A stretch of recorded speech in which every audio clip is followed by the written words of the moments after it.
저는 환경 탓을 하지 말라는 얘기를 많이 하거든요. 어떤 누군가가 너무 싫거나 아니면 급여가 마음에 안 들거나 그게 너무너무 스트레스 받으면 그냥 자연재해라고 생각해라. 어디 가도 빌런은 있어요. 그것 자체가 이유가 돼서는 안 된다라고 생각을 하고요. 10년이 지나도 20년이 지나도 아마 비슷한 자리에 계실 거예요.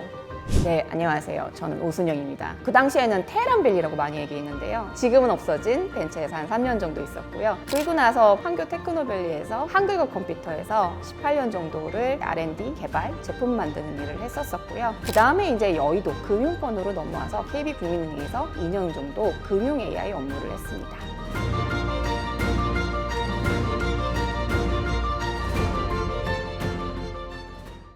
저 멘토링 하다 보면은 친구들이 묻는 몇 가지 질문의 유형들이 있어요. 하나는 석박사를 해야 될까요? 다른 하나는 스타트업이 좋을까요? 대기업이 좋을까요? 제 말은 항상 그거였었어요. 당신이 어떻게 하느냐가 중요하지 대기업이든 중소기업이든 스타트업이든 그게 중요한 게 아니다. 대학의 좋고 나쁨을 떠나서 대부분 다 대기업 취업들을 했었었는데 IMF 기간이 꽤 길었죠. 제가 졸업했을 때도 대기업 취업이 쉽지 않았어요. 벤처 선택을 했었어요. 근데 벤처 선택도 그 상황에서 할 수 있는 최선의 선택을 하는 습관이 계속 그냥 있었던 것 같아요. 대우정보 시스템이라고. 거기에 이제 인턴으로 들어갔었는데 마침 제가 들어간 그 팀이 다 같이 회사를 차리려고 나갈 준비를 하는 팀이었거든요. 그 팀에 저는 합류를 했었던 거였죠. 그래서 막내 개발자로 이제 그 팀에서 일을 했었었는데 그 회사가 망했죠. 나올 땐 퇴직금도 못 받았죠. 부모님한테 그런 얘기도 안 드렸던 것 같고 근데 그마저도 너무 해맑았던 것 같아요. 제가 있던 벤처가 5명, 6명 정도 됐었거든요. 거기 구성이 뭐 사장님 계실 거고 나머지는 그냥 개발자예요. 뭐 총무도 없어요. 아무것도 없어요. 개발도 하는데 그냥 시키는 거 다 해요. 프론트엔드 개발도 했다가 백엔드 개발도 했다가 디자이너가 없잖아요. 포토샵 작업도 제가 했었어요. 영업 현장도 많이 쫓아다녔고 그 대부분의 점심을 당구장에서 먹었어요.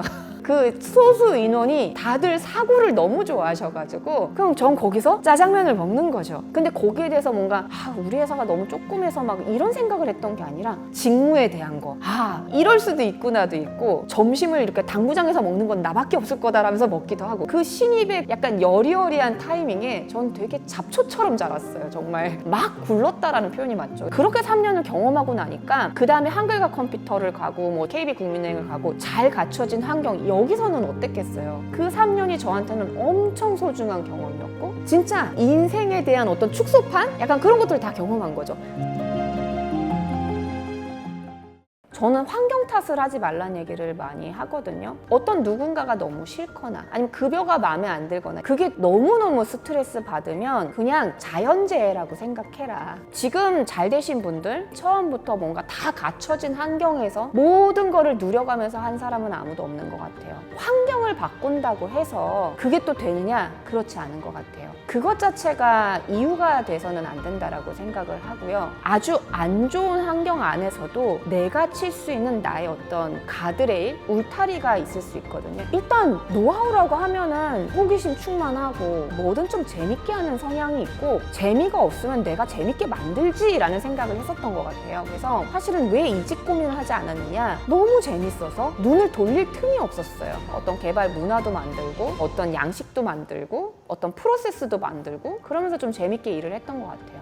이런 얘기하면은 나랑 좀 다른 인간들인 것 같은데 라고 할 수도 있는데 저는 밤을 새도 즐거웠어요. 뭐 예를 들면 오피스 제품은 이제 데스크탑 버전을 다 인스톨 하잖아요. 그럼 인스톨 버전이 나올 때까지 한 2시간이 걸려요. 그러다가 만약 빌드가 깨지거든요. 빌드가 깨진다라는 건 뭐냐면요. 누군가가 소스 코드를 커밋을 했거나 컴파일이 제대로 안 됐다라는 얘기거든요. 그러면 이 문제를 만든 개발자를 잡으러 다녀요.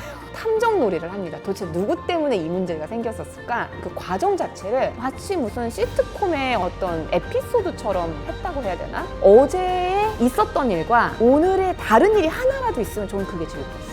결국은 애정을 가져야 되는 것 같아요. 그게 애증일지라도 뭔가 이걸 너무 하고 싶고 갈구하는 거 잘 안 됐을 때 그게 미워지는 그것까지도 애정이 있어야만 오래 한 가지 일을 한다던가 한 곳에 오래 머문다던가 그게 가능한 것 같아요.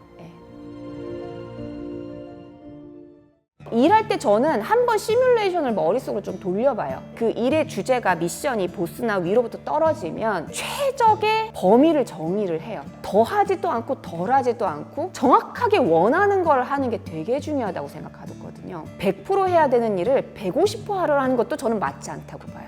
이런 얘기 별로 안 좋아할 수도 있어요. 열심히 했다는 얘기를 별로 안 좋아합니다, 저는. 일을 잘한다라는 거하고 열심히 하는 거하고 좀 틀린 것 같아요. 내가 이 조직에, 내 이 프로젝트에서 누가 되지 않도록 열심히 하는 건 당연히 해야 하는 일. 하지만 일을 잘하는 건 좀 다른 문제죠. 그래서 100을 해야 되는데 150을 하는 게 별로 또 좋지 않다라는 얘기는 뭐냐면 과도하게 리소스를 끌어다가 거기다 넣을 거거든요. 근데 우리는 한 가지 일만 하지 않기도 하고 여러 명이 일을 같이 하기도 하고 일정이 다 맞물려 돌아가기 때문에 100을 하는 거에 대해서 100을 정확하게 넣는 것도 실력인 것 같아요. 그래서 과도한 열정도 어쩔 땐 독이 되는 경우도 있고요. 제가 초반 프로젝트 할 때 가장 중요한 게 이제 해야 될 일에 대해서 여러 번 체크를 해요. 보스가 됐던 뭐 고객사 같은 경우는 뭐 어떤 전문적인 용어나 그 일에 대한 것들을 명확하게 알고 하시는 분들이 아니기 때문에 내가 하는 얘기를 저 사람이 100% 이해할 거라는 생각을 안 하고 하면 되는 거예요. 거기서부터 이제 착각이 생기고 미스커뮤니케이션이 생기는 거거든요. 저는 그 초반에 요구사항을 정확하게 찾아내는 작업들, 그 다음에 그게 정리가 되면 도큐먼트로 증빙을 남기는 습관을 저는 가지고 있습니다. 그래서 메일이 됐던 도큐먼트가 됐던 그 대략의 내용들을 왔다 갔다 하면서 서로의 의견이 맞는지 확인하는 작업을 하고요. 소프트웨어 개발을 하다 보면 마일스톤이 있는데 그 중간중간 산출물들이 생기잖아요. 그걸 서로 크로스 체크를 해요. 이게 꼭 필요한 스펙이 아니면 스펙 아웃을 시키기도 하고 그게 우리가 생각했던 것보다 더 중요하다라고 하면은 더 많은 리소스, 인원이 들어가요. 선택과 집중을 하는 것들, 그래서 범위 잘 정하는 거, 커뮤니케이션 정확하게 하는 거, 그 다음에 우리가 목표한 그 산출물에 대해서 서로 동의를 하는지. 그래서 제 일하는 방식을 말씀을 드리면 그런 과정들이라고 설명할 수 있을 것 같아요.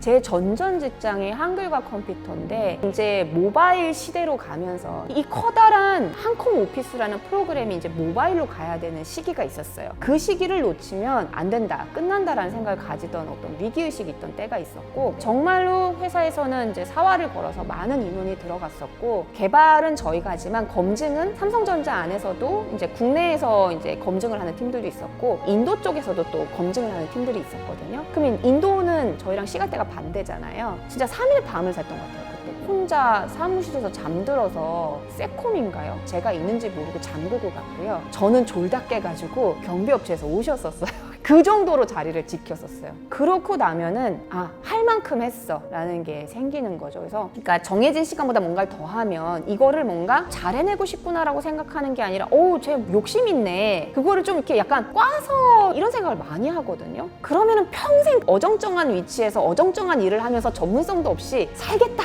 라고 하면 워라밸 챙기시면 돼요. 저는 일을 조화롭게 해야 된다고 생각하거든요. 밸런스가 아니라 하모니라고 생각하는데 이 기회에 열심히 해야 되는 타임이면 3일 밤낮을 하는 게 맞아요. 그리고 그게 잘 끝나면 즐거운 마음으로 3일 밤낮을 놓으시면 되는 거예요. 하루에 24시간, 근무 8시간하고 그 나머지 시간 이거를 균형을 맞추려고 하니까 이게 되나요? 안 돼요. 일이 그렇게 무자르듯이 안 되거든요. 근데 거기 사이에서 갈등을 하는 거예요. 내가 여기서 더 하면 안 될 것 같아. 근데 그렇게 안 하고서 어떻게 성장이 있어요. 백가죽이 찢어지도록 운동을 해야 된다. 그래야지 근육이 생긴다니까요. 그래서 그 성장이라는 건 그 성장통 없이는 안 되거든요. 워라밸을 챙긴다라는 그것보다는 내가 마음이 가는 대로 했으면 좋겠어요. 그래야 후회가 남지 않아요. 열심히 하고 싶을 땐 열심히 하고 이게 나한테 기회라고 생각했을 때는 죽기 살기를 하는 거예요. 그리고 그게 아니라고는 그냥 넘기세요. 그런 선택을 하셔야지 매번 뭔가 균형을 찾으려고 하고 그러면은 뭐 10년이 지나도 20년이 지나도 아마 비슷한 자리에 계실 거예요.